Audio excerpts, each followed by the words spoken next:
¿Alguna vez alguien se ha preguntado cómo un montón de cifras que parecen no tener ni pies ni cabeza se convierten en un descubrimiento real? Bueno, pues hoy vamos a meternos de lleno en ese proceso, el análisis de datos. Vamos a ver cómo hacer que los números nos cuenten su historia. Es que es un momento clave en cualquier investigación, ¿verdad? Después de un montón de trabajo se tiene una montaña de información y ahí llega la pregunta del millón. ¿Y ahora qué hago con todo esto? Esa sensación de estar un poco perdido es súper normal, pero es justo ahí donde empieza la magia. Esta frase es que lo clava. El análisis no es una cosa que se hace al final y ya está. No, no. Es la conexión, el puente, que une la pregunta con la que empezó todo con las respuestas que están ahí, escondidas en los datos. Venga, pues vamos al lío. Para empezar, ¿qué es exactamente el análisis de datos y por qué se dice que es el corazón de cualquier investigación? Básicamente es un proceso con un método. O sea, no se trata de mirar números al tuntún, sino de seguir unos pasos para ordenar, estudiar y al final entender qué nos están contando de verdad. El objetivo es encontrar esos patrones, esas conexiones que a simple vista no se ven. Exacto. Es el momento de la verdad. Todo el curro de antes de planificar y de recoger datos llega a su punto culminante, aquí. Es cuando los datos dejan de ser una lista de cosas y se convierten en la prueba, en la evidencia que va a sostener las conclusiones. Vale, ya sabemos qué es, pero ¿cómo funciona ese puente en la práctica? Porque el análisis no es una isla, está conectado con todas las partes del proyecto, y entender esas conexiones es vital para que todo tenga sentido. Lo importante aquí es ver cómo todo está entrelazado. El análisis tiene que responder a la pregunta del principio, si no, ¿para qué lo hacemos? Es lo que nos va a decir si nuestra hipótesis iba bien encaminada o no. Y por supuesto depende al 100% de la calidad de su materia prima, los datos. Es como una cadena, si un eslabón falla, todo se puede venir abajo. Pasemos a la parte práctica. Aunque suene muy complejo, todo el proceso se puede dividir en 4 pasos bastante lógicos que nos llevan desde el caos inicial de los datos hasta tener conclusiones claras. Esta es la hoja de ruta. Primero, organizar. Luego, describir. Después, visualizar. Y por último, interpretar. Cada paso se apoya en el anterior, como si fuéramos subiendo una escalera para llegar a una conclusión sólida. Vamos a ver cada peldaño con calma. Lo primerísimo es organizar. Y eso empieza por entender las variables. Pensemos en ello como causa y efecto.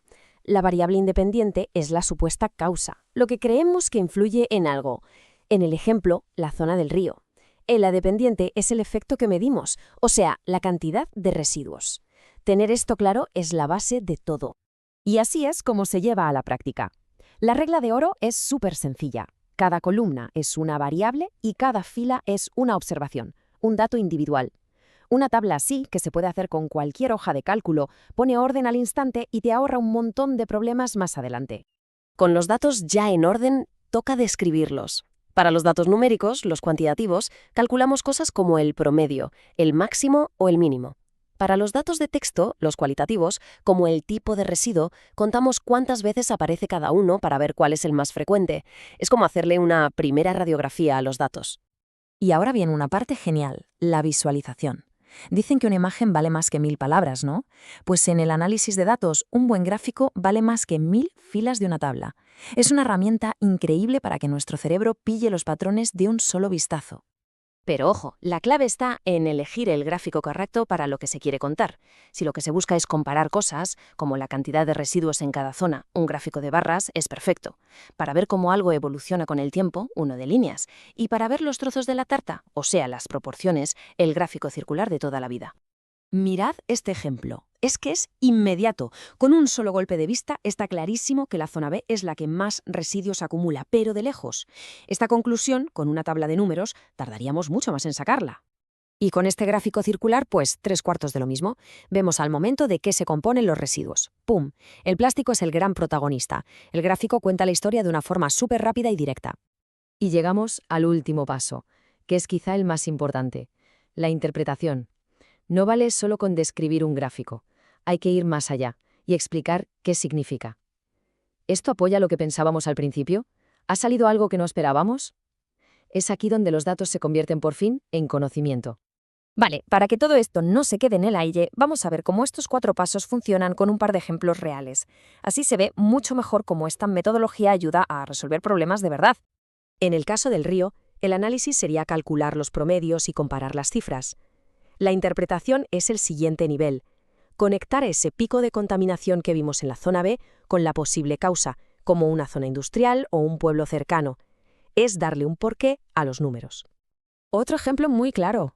El análisis nos diría, oye, el caudal del río ha bajado un X%. La interpretación es la que dice.